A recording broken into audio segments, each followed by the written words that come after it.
This week, Kumar and I discuss the classic French comic The Incal by Alejandro Jodorowsky and Moebius, a comic with a weird combination of kitchen sink craziness and highfalutin spirituality with goofy humor and, oh yeah, fantastic art.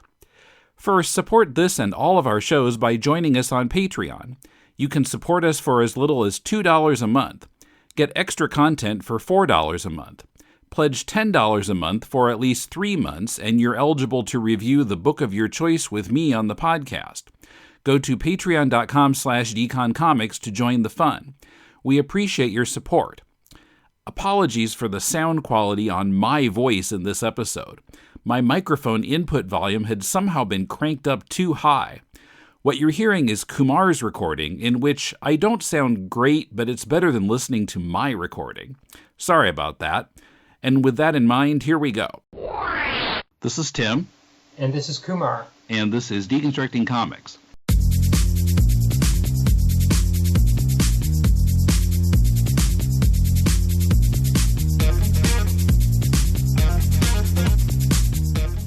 Welcome to Deconstructing Comics. This is Tim in Tokyo with Kumar in Melbourne. How are you doing?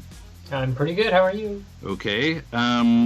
And it's been pretty recently that we last did a podcast, so we don't need to get on that topic like we usually do. Well,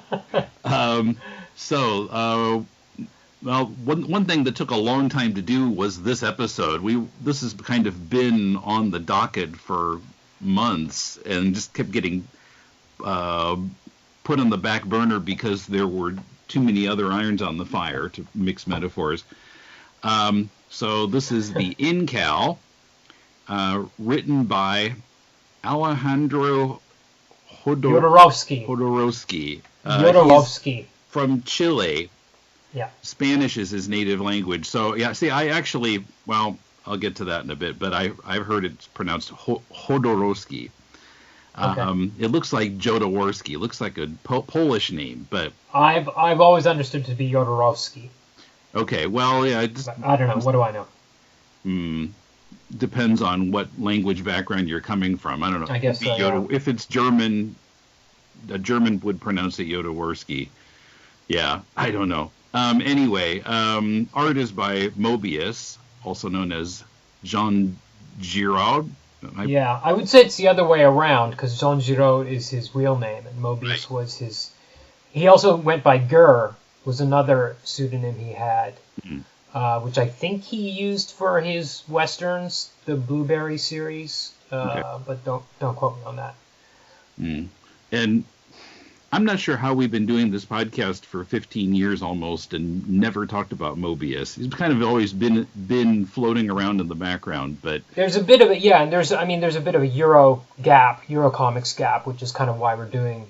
This was the episode. Yeah. This was the comic we chose in the first place. There have been a few European comics over the years, but certainly they don't. Those episodes don't come anywhere near the numbers of episodes about Frank Miller and Alan Moore comics.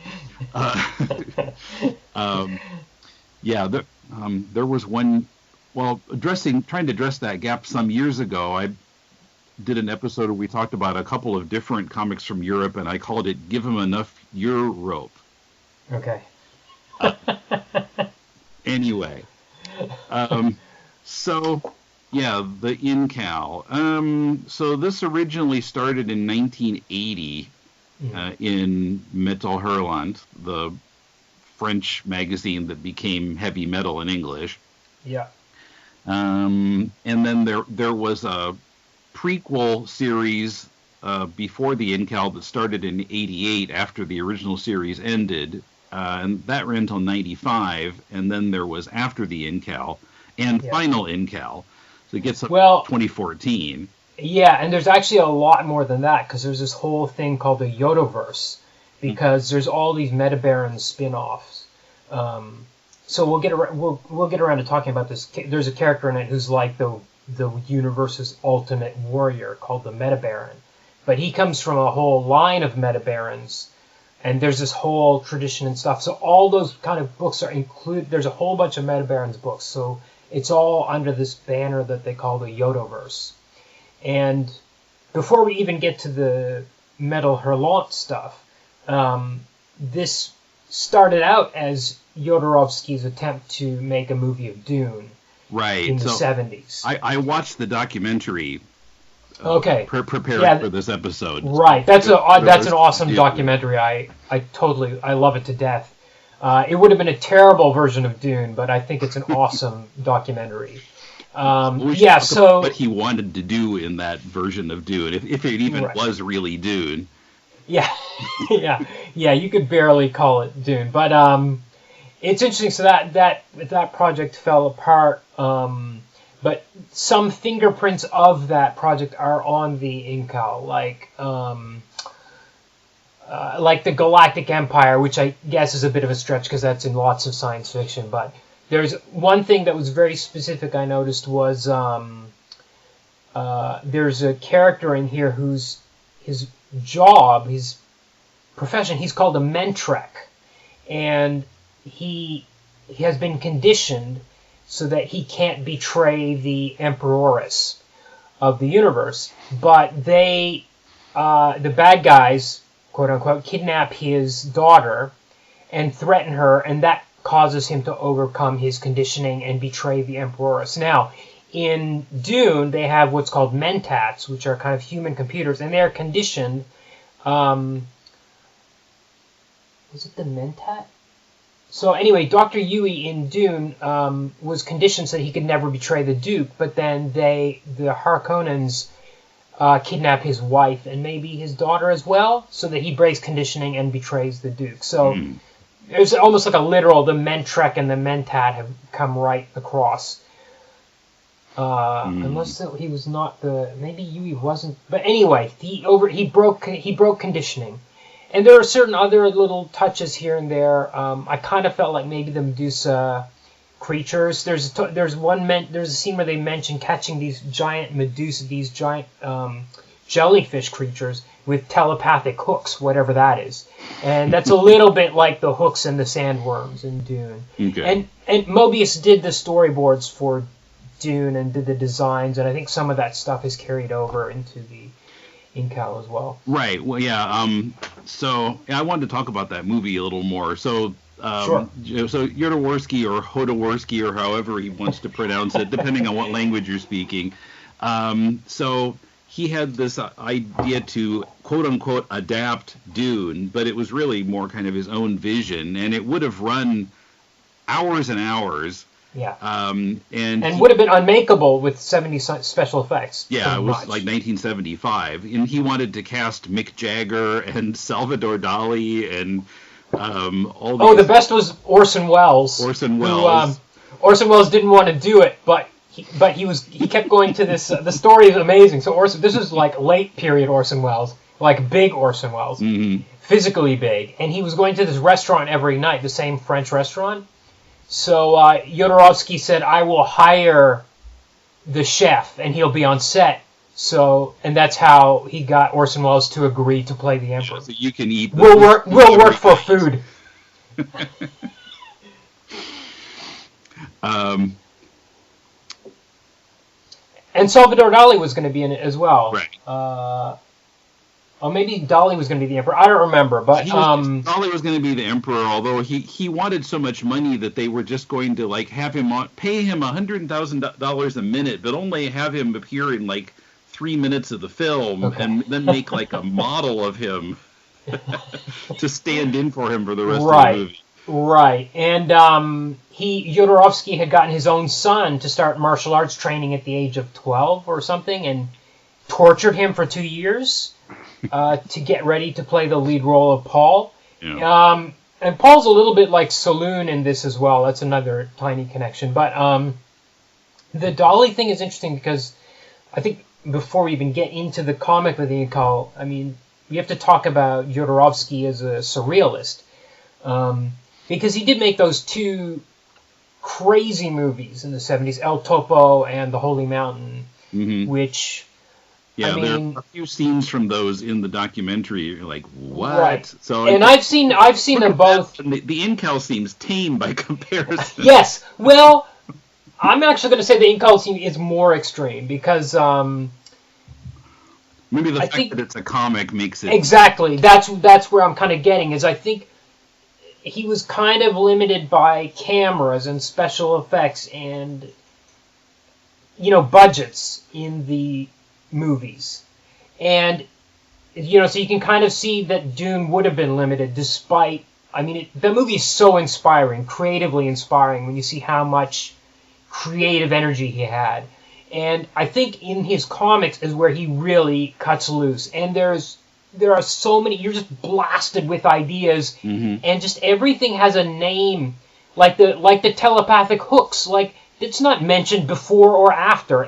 Everything is nothing is simple. Everything has some crazy science fictional, like even the prostitutes are called homeo whores. What is that? It's never explained. Right. Or like the main character, John DeFool, he is with this kind of bird called Depot.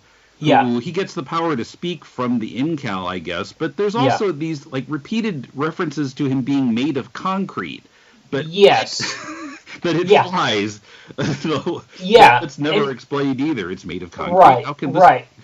Right. So imagine like that kind of thing, panel after panel after panel for 300 pages, and it's really, I think it's way more full on than the movies. I think in a sense it's a little bit less surrealistic in the way that Dali and Jodorowsky's earlier movies were, in that there is a narrative, and it goes high and low in terms of it's all over the map. It's a kind of galactic sprawling thing, like literally it's this huge galactic tale. But it's very metaphysical and mystical, and at the same time, there's like parody moments about culture and TV. Every time you go into somebody's living room and they're watching TV, it was the funniest thing, because they're watching. At one point, they're talking about an upcoming game show called Piss and Feces, and there's another point where John DeFool takes over the airwaves of the whole universe, and he's like making this announcement: you have to rebel and move towards the light. Look at the light, and people are like, "Is this an ad? Yeah, what's this ad for?" Yes, what's this ad for? And there were some really laugh out loud moments in here, and I think it's more. I feel like I get more out of it than I get out of Jodorowsky's movies in that sense, which are really, really like looking at a Dali painting and being like, okay, I can guess that symbolizes Catholicism or something, but I don't know how to put all of this together into a whole. I feel like the comic works on a level where you can kind of just enjoy it for the narrative, or Moebius's amazing art, panel after panel. And page after page is just astonishing. And it's just, you're really in... It's a bit like 10, 15 years ago when we talked about Ghost in the Shell by Masamune Shirow. And it was like such a fully realized world, but the story was just like, what is going on? And it's a bit like that in here, too, because a lot of times it's very hard to keep track of what's going on, especially when it gets extremely metaphysical or extremely political, where all these factions are kind of vying for power, and it's like, wait, who's this guy again, and what are they going for? But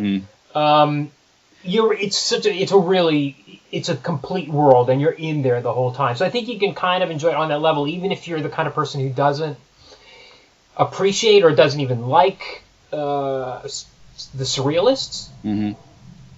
Yeah, so I read this article on ComicsBeat.com by Louie Hlad. And he had a great line in the article: "There's nothing quite as satisfying as a serious work that doesn't take itself seriously." Yeah. And I kind of had that feeling, too, reading the comic, as I felt it's whatever deeper meaning was in it flying straight over my head. Yeah. I was puzzled that I still felt it was so down to earth, and it was keeping me reading anyway. It's weird. It's weird that way, yeah. Yeah, even though it doesn't make any sense, and I feel like, whatever meaning is in there, I don't know, but... the goofy jokes we talked about, and just kind of so ambitiously crazy. And what's going to happen now? And also, as I was trying to reread it, I got about halfway through the second time. I was noticing how the plotting is completely unconventional. It's not like what you would see in a script writing for dummies book at all.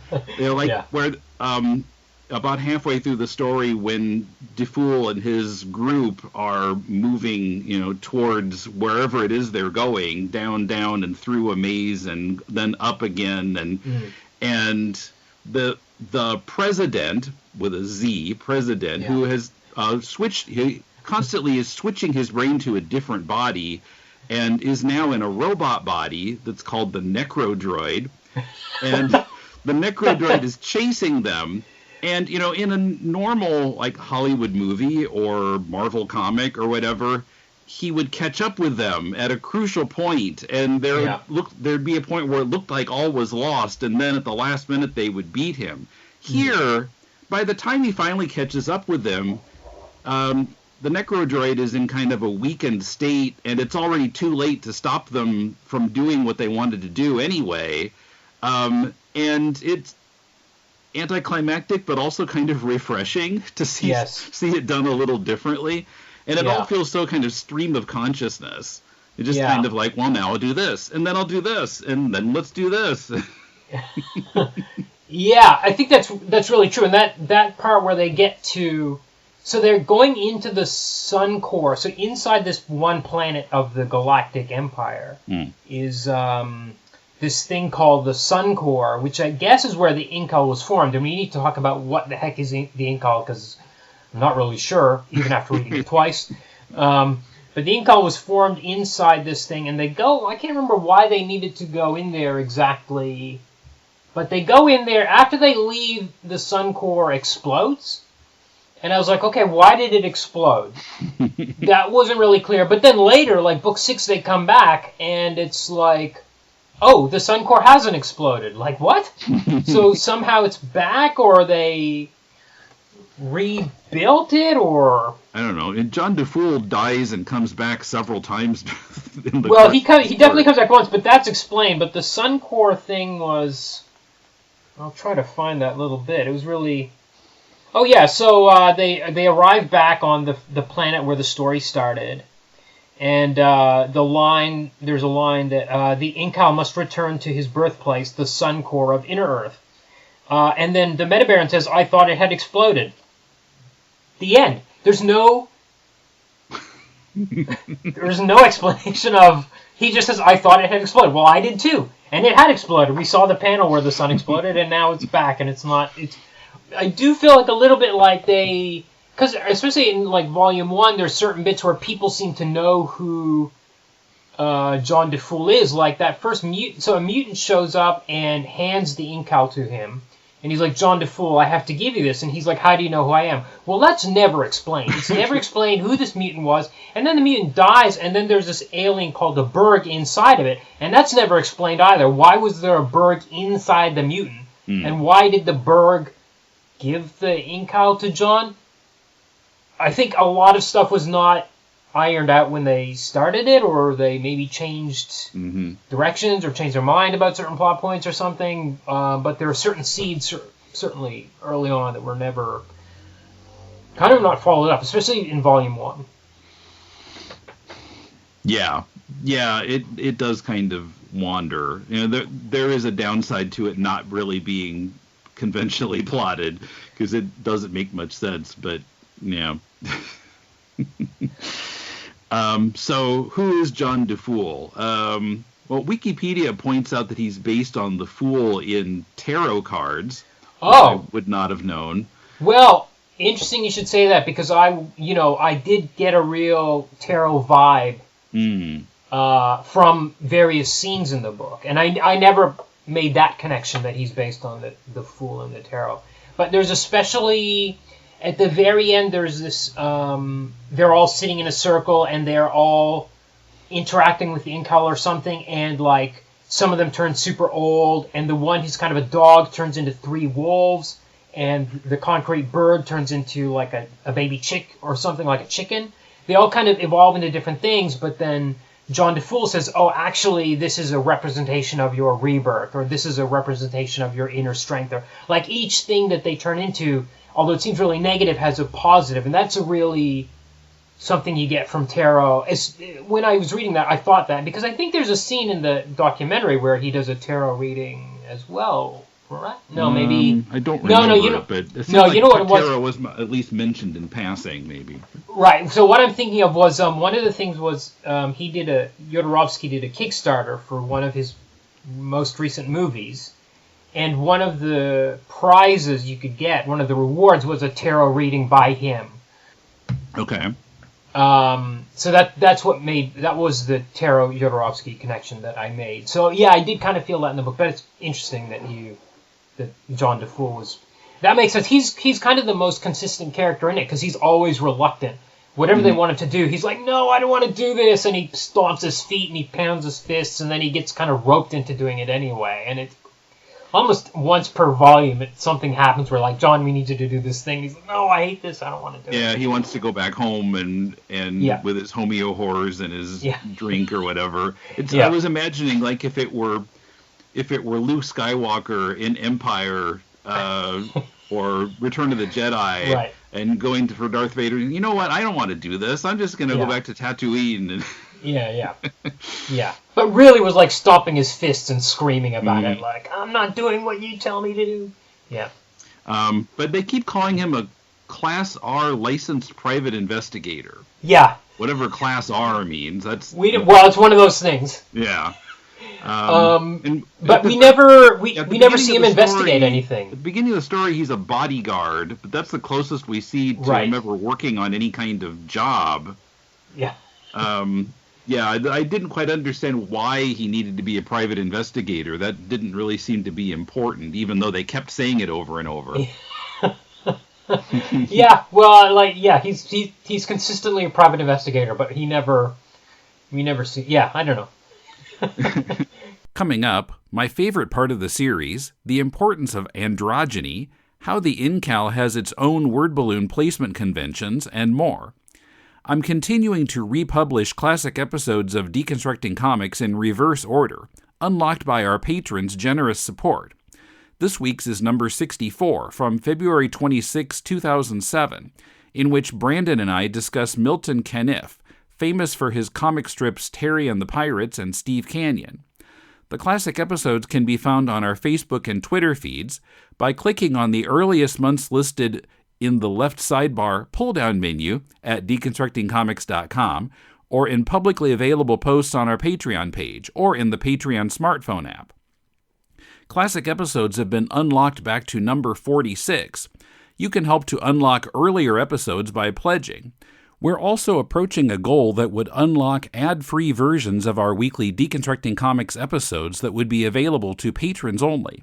Check out all our goals and help us reach them at patreon.com/deconcomics.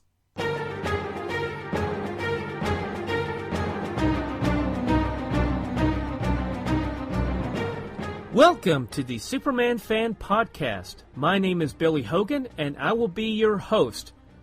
Before we begin our journey through the time barrier, please ensure that your red indestructible capes are securely fastened around your necks so that we may all travel safely into the past to explore the Silver Age adventures of the Man of Steel in the pages of Action Comics, Superman, Superman's pal Jimmy Olsen, Superman's girlfriend Lois Lane, and World's Finest Comics. After we return from our journey, I encourage you to go to the website, thesupermanfanpodcast.blogspot.com. I look forward to have you join me each week to explore the Silver Age adventures of the Man of Steel. My favorite part of the whole thing, I think, was like the first half of Volume 6. Okay. Because I think in 4 or 5, maybe 5, he has to compete against all those millions of other guys to mate with the planet. Is that what he did? No, it's the mother of the Berg race. I can't remember what they call her. She's a protoplasmic something. Mm-hmm. She's kind of this goop, this gray-white Mercury. And they have these 5,000-year nuptial games where every 5,000 years people come to the Berg planet, are selected from one race, are selected to come to the Berg planet and compete to mate with the queen of the Bergs. Yeah.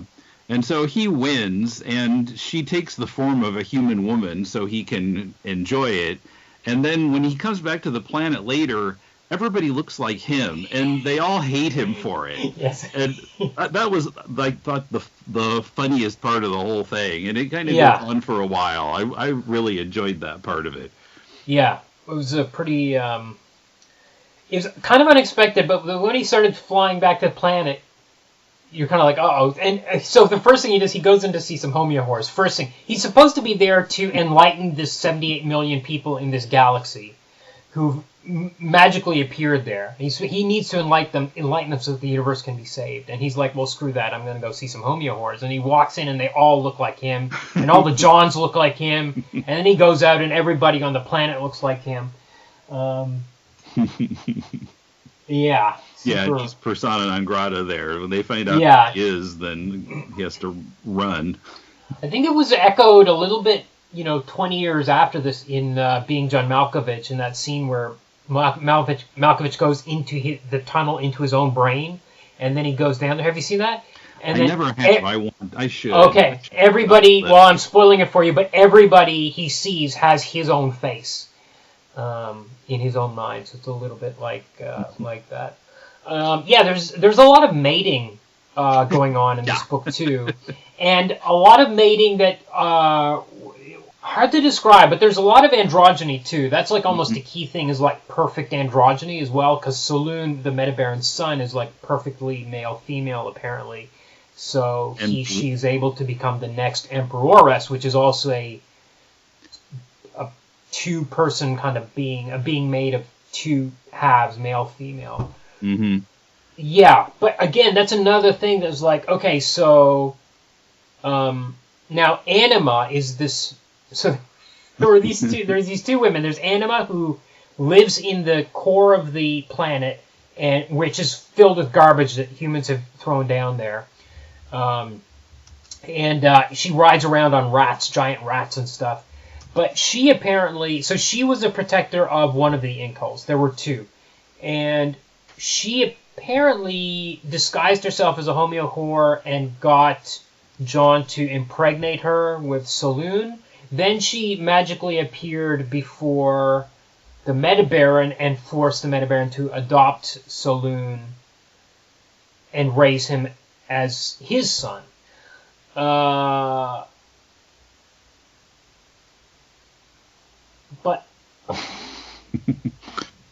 yeah, okay, so first of all, Anima seems to be able to do anything and go anywhere and turn into whatever. It's like not really, it's very vague about it. And then, I'm trying to figure out if there's any sort of consistent message to all of this, except for the androgyny and the perfection kind of thing. Because then we've got these 78 billion that were formed by the proto-mother or whatever. And then at the end we get a very kind of Old Testament God kind of showing up and saying, I've sent my son to save the universe kind of thing, and the son is the Incal.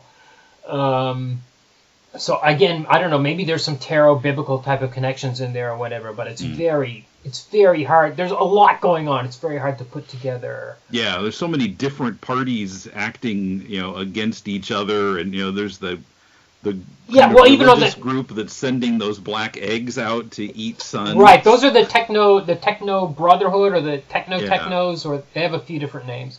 The Techno Guild. There's Amok, he just seemed like Earth Rebels or something, and then there's the Economats. A lot of them are just mentioned like once, and the Maganats, I guess they're magnates or something. But even in symbolic, like there's competing symbols, I feel like, and all the motherhood stuff going on. Like, it's very hard to, even after second read, I read it through once. I was like, okay, I'm gonna try to remember as much as I can of what I read, and read it through again and see if I can draw some connections. And it was still not easy. Yeah. I finished reading it, and as I told you, I was still kind of flailing to figure out what to say about it. Because it's just kind of, there's so much in it, and it's hard to make sense of it. But I think, have you ever read what's that French, the science fiction series, Valerie and lore line, the one that like Star Wars lifted a lot of stuff from. I don't know. Like that's like a really raw. I mean, it's pure space opera kind of stuff. And this has a whole other level. It has that surrealistic Jodorowsky, the artist, on top of it. So it's more... It's almost like if Valerian is like empty calories. This has a lot of calories. I don't know what they add up to. Yeah.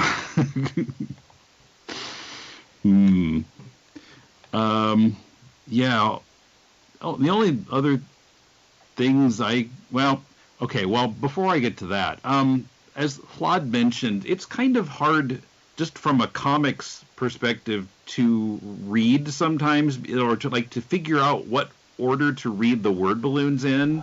And Comixology Guided View got it wrong a few times. That's nothing new, but even looking at the page myself, if I looked at just the whole spread, like, okay, this goes and then this one, or they're just placed in ways that are a little different from what we think of as general comics layout of word balloons. Well, I thought about this a lot while reading it, too. I noticed that as well. And I think, so, the order of reading word balloons in comics is, I actually think, based on conventions. No, I don't think there's any rules to it.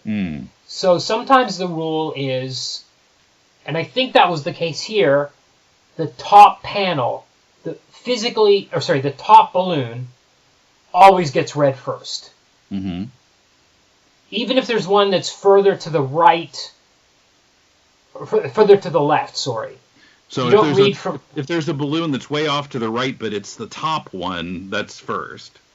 The top one comes first. So it doesn't necessarily go left to right, it goes top down. Okay. I felt like that was the case sometimes. But if you read 50s comics from the 50s, it's always the nearest balloon is the one that comes next. So if two balloons are close to each other, it almost doesn't matter what arrangement the panels are in or where the borders stop.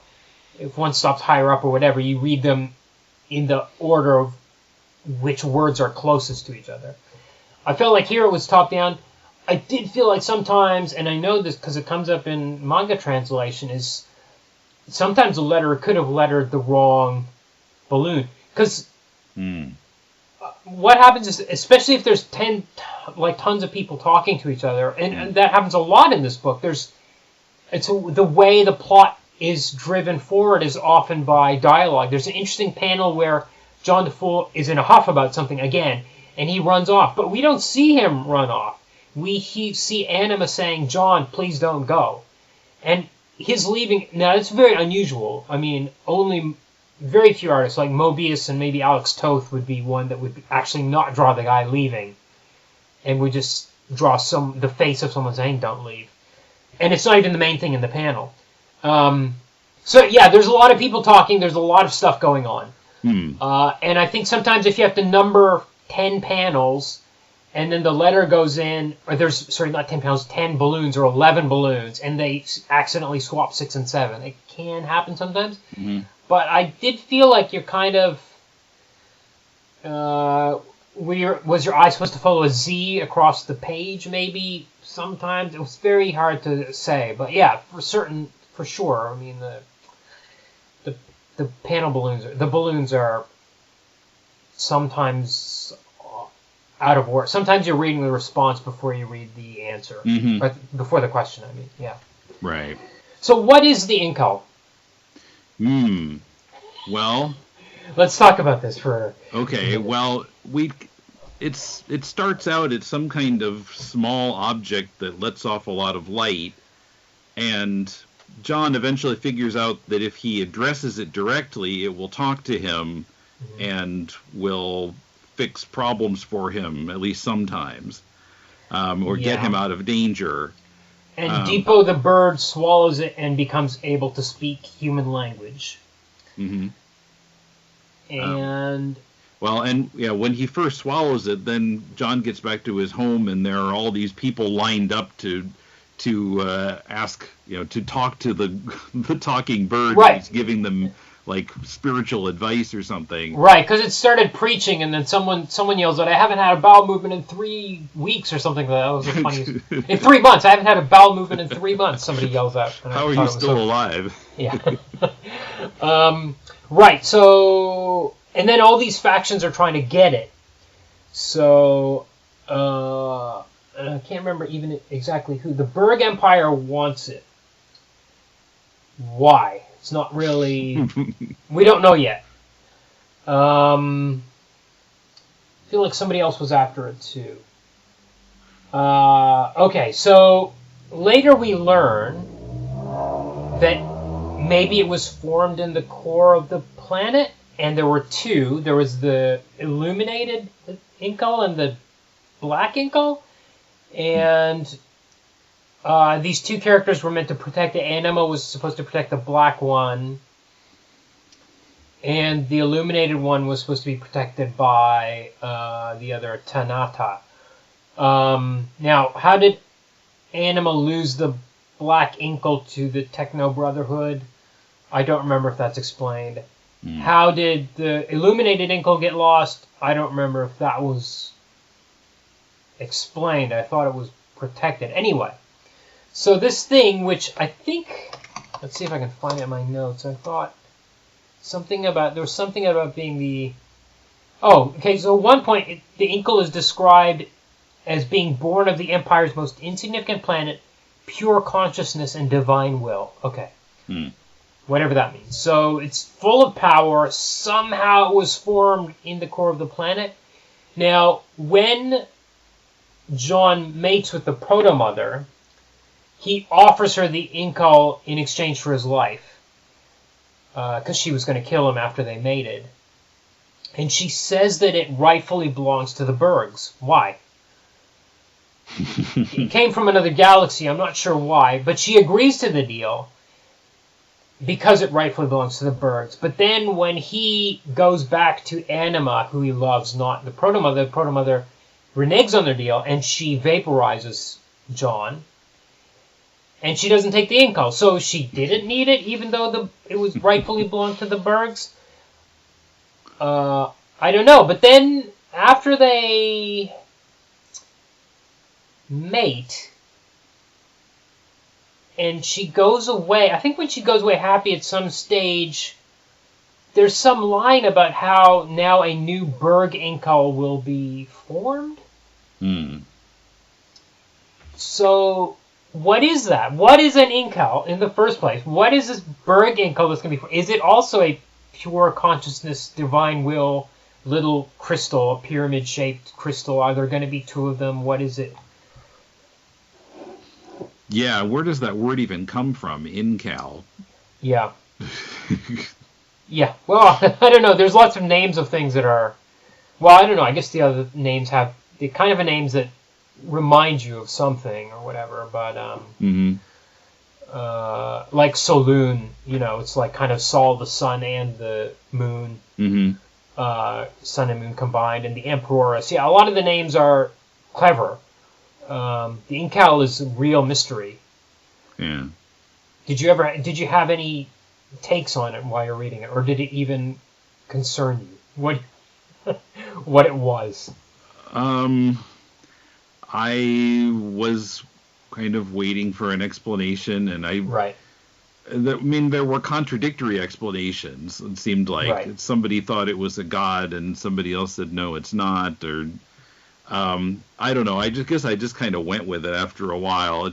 I'm never going to understand it. Right. I guess at the end it is the son of the big bearded Old Testament god that shows up. I guess.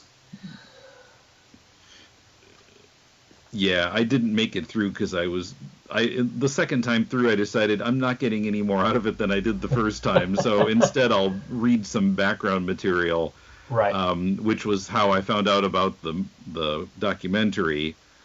And so Jodorowsky,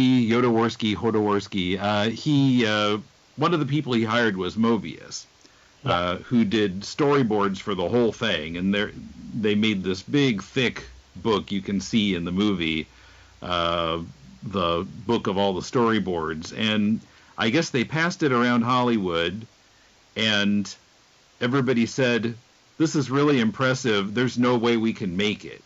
Yeah. And the movie gives, I've heard different explanations. Well, part of it, I guess, was the money, because it would have cost $15 million, which was a lot to make a movie in 1975.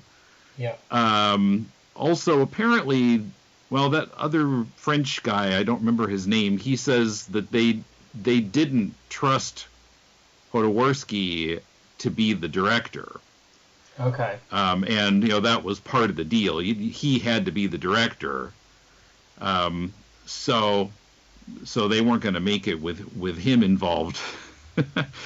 Now, so then in the movie, he pulls out a copy of the Incal, and he says, so we decided what we were going to do in the movie, we'd do in the comics. Mm-hmm. So it's explicitly stated there, and there's a minute or two of film of like panels from the Incal. I think the fight with the training robot was from the storyboards of Dune, right? Is that one? Maybe. I seem to remember. That. Yeah. Now, I saw somewhere, I think it might have been in the Hlad article, there's a hardcover of the Incal. This is not part of the Comixology version. There's an intro by Brian Michael Bendis. Okay. And I wasn't able to see the whole thing, but apparently, well, Hlad says it's basically a one-page screed against the many famous storytellers who have ripped off entire sections of this work. He says you'll find panel-by-panel recreations of key scenes from the Incal in Blade Runner, The Matrix, the Star Wars prequels, and others. But now and what I got from the film was that maybe they aren't so much rip-offs from the Incal as things that flowed out of the Dune project. Because, they talk in the movie about how some members of his team for Dune, Moebius, the artist Chris Foss, the special effects guy Dan O'Bannon, might have had those ideas in their head, and then they came out in these other movies. I think Alien was another one. Well, yeah, I think it's a little bit of a stretch, and I've seen the movie, and as I said, I love the movie, but I thought that some of those were like the He-Man and the Master of the Universe. Come on. I have trouble believing that they were influenced by... that's a Mattel property. Moebius's designs for Dune, and they were looking at that? I don't think so. Dana Ben, certainly H.R. Giger was working on Dune, and Ben, and of course, and Giger went on to create Alien, and we wouldn't have Alien unless the Dune team had been brought together. Giger's kind of a scary guy. Yeah, well, he's... I was very fortunate enough to go to the Giger Bar and Museum in Switzerland in August, and it was in September, and it was astonishing. And I recommend everyone go there if you get the chance. It's way out in the mountains, and it's beautiful. But anyway, there is a connection, which is the Boba Fett cartoon from the Star Wars Holiday Special. Looks like it was straight out of the Incal. Okay. Have a look. Try to find that online. It must be on YouTube or something. But that's really. I barely remember that special. I watched it when it was broadcast in 7 or 8. Right. Well, go onto YouTube. Look for the Boba Fett cartoon, because I think they were actually, the animators were instructed to try to draw like Moebius. Now that was. Came a couple of years before, because this was 1980, you said, right? That Incal started. Yeah. Mm-hmm. So that would have been 78, I think, the holiday special. But there was another. So Moebius did another like Future City stuff, Future City comic strip, which I can't remember the name of right now. Anyway, you can see that was kind of. The Incal was almost carrying on from that in terms of having that kind of future Blade Runner kind of city. I mean, The Fifth Element is another one that really looks like this more than Blade Runner, because that's, daytime lighting. Right. If you know what I mean. I haven't seen it, but that came up in some of the articles. So, yeah. Now apparently Luc Besson was actually sued for ripping off the Incal. Some articles will say that Jodorowsky and Moebius sued him. Jodorowsky is quoted in Wikipedia from a Spanish article saying that the person who sued Besson was the editor of the Incal and not himself or Moebius. Well, I thought Moebius did designs on Fifth Element. Well, yeah, exactly. Because that's why they lost the case, because Moebius actually worked on the Fifth Element. So yeah, and there's in the Fifth Element there are these aliens with these big hunchbacks, and they look a lot like the hunchback police in the Incal. So there's definite, you can see the Moebius designs carry across. But there's something in here called the Fifth Essence at one stage. Yeah. Mm-hmm. And it's Fifth Element. So Besson would have read the Incal 100% when he was a kid, no doubt. It's like any kid who was 10 in 1977 saw Star Wars. He would have 100% seen it and been influenced by it. But yeah. Now another one that didn't come up anywhere, but I noticed. I feel like the Incal must have been part of the inspiration for Skydoll. By Barbucci and Canepa that has been talked about on the podcast a couple of times. I guess the first volume and the second volume were covered. Episode 318 and 600 for people who want to dig back for them. But in both, so they're set in these kind of futuristic cities. Involves a sex doll. There are elements of religion. There are couch potatoes endlessly watching vid. There are announcers talking about the ruler in these glowing terms on TV. So, the setting feels very similar. I mean, the art style is different. But a lot of the elements of the story feel familiar. Right. And now Skydoll started in 2000. So there's plenty of time for Barbucci and Canepa to absorb the Incal. Huh, okay. Interesting. I also thought here's an influence for you. I thought the president, the first time we see him in his old fat orange body, looked a lot like some other president. It was really bizarre. It was uncanny. It was great, big, slimy, orange, Jabba the Hutt looking human. Yeah. Yeah, which way did that influence go? I don't know. I don't know. Maybe he read the Incal and was inspired to be like that. I don't know. Maybe the character from the Incal is now president. I don't know. Yeah. Yeah, but there's a lot of I think that straight up space opera stuff in here is really fun and goofy and weird, and it's so, to me it was kind of surprising from a guy who comes up with such weird visions as Jodorowsky to come up with, I don't want to say ordinary, but straight up space action kind of stuff. Issue 5, album 5 I should say, because European albums, is almost all just space combat kind of stuff and attacking the fortress and that kind of business. Mm-hmm.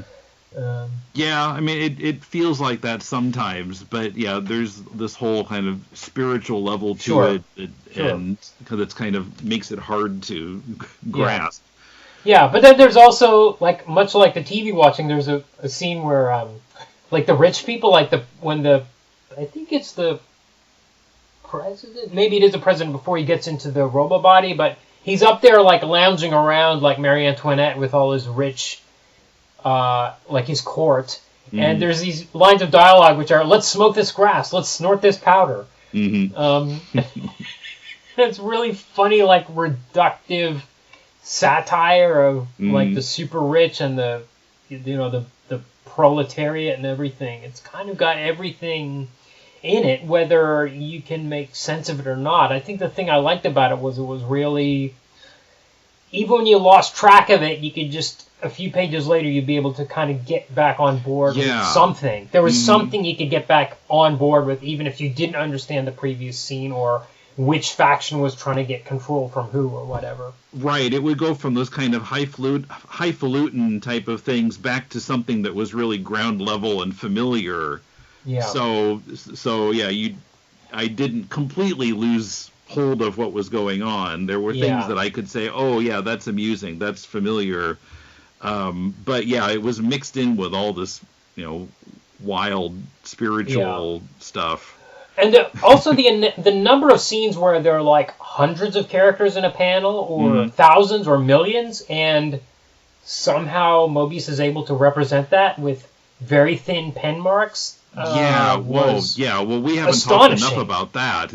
All those, incredibly detailed, complicated, big panels with so much going on in them, and so many people, and and it's not even so many. I mean, because like there's a scene where they're all climbing the mountain to impregnate the proto-mother, and there's there's a swarm of people, but he's just drawn little kind of, I guess, like little hoops for the heads, but it's really the words and the dialogue are the words and the art are working together to, now hundreds of people are going up the mountain, and it's clear there's hundreds of people, and there's another where the planet's being evacuated and there's thousands of people coming up this road, and again it's just tiny little, he's almost got little dots, little marks on there to represent people, and it somehow comes across.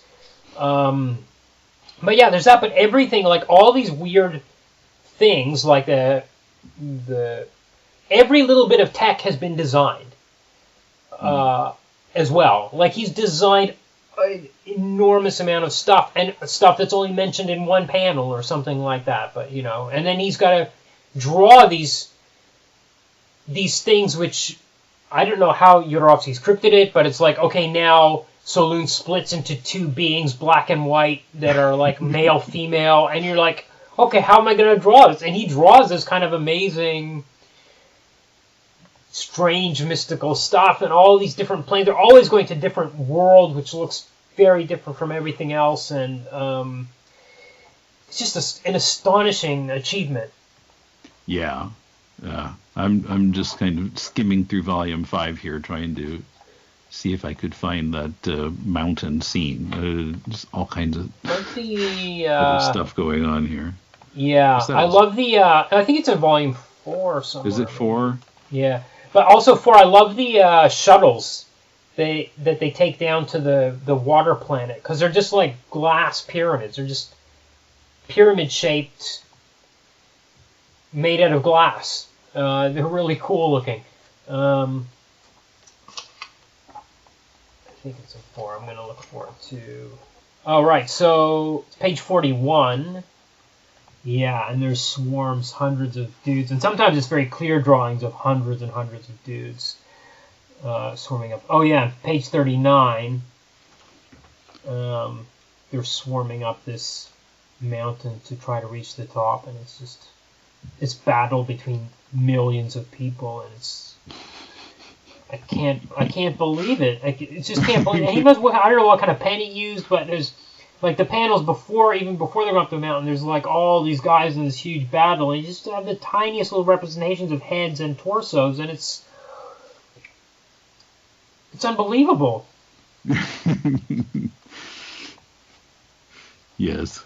And that's the kind of thing that, artists would hate to get that kind of script from a writer, where it says, okay, now there's a battle with 50,000 people climbing up a mountain. But, Moebius was there for Jodorowsky, and now, other artists are still drawing Meta Baron stories and still drawing this kind of crazy stuff. So people have faith in him. I mean, he was a major... I don't know, he was an underground, but he was certainly a major creative force, especially in the 70s when those two movies in particular came out. So, the level of creativity in this thing, even if it doesn't make sense, to everyone, is breathtaking through and through, I think. Yeah, and Jodorowsky's still around. He's 91 yeah. years old. Yeah. Still working. Yeah, still making comic books. He's our 91-year-old comic book guy, like Al Jaffe, I guess. And still making films too, apparently. Yes. Yeah. He made one last year called Psycho Magic: An Art to Heal. Yeah, I think there's kind of the last two have been a bit autobiographical. I'm not sure. I haven't seen them. He's directed, written. He appears as himself in the movie. Yeah. Yeah, I see a few others where he plays old Alejandro. Well, isn't that himself? Yes. Yeah. Yeah, definitely. But two giant creators, and I'm certainly glad we got around to, even though they're not really, especially Jodorowsky is not really known outside of mainstream circles. Mm-hmm. Moebius is probably a bigger name, I guess, but especially because he's designed so much stuff. He did like Tron as well, and a bunch of other stuff that people would know even if they don't know his name. So I'm kind of glad we hit this one for a Euro comic, because it kind of covers all the bases, and it's not quite as shallow as some of the other, like the Valerian, which is cool. I mean, it's cool, good fun, but I think this is more. And even though you said you didn't have much to talk, didn't know what to say about it, I actually think there's so much going on. Yes. That it's kind of interesting to try to at least pick at some threads of it, because they're there.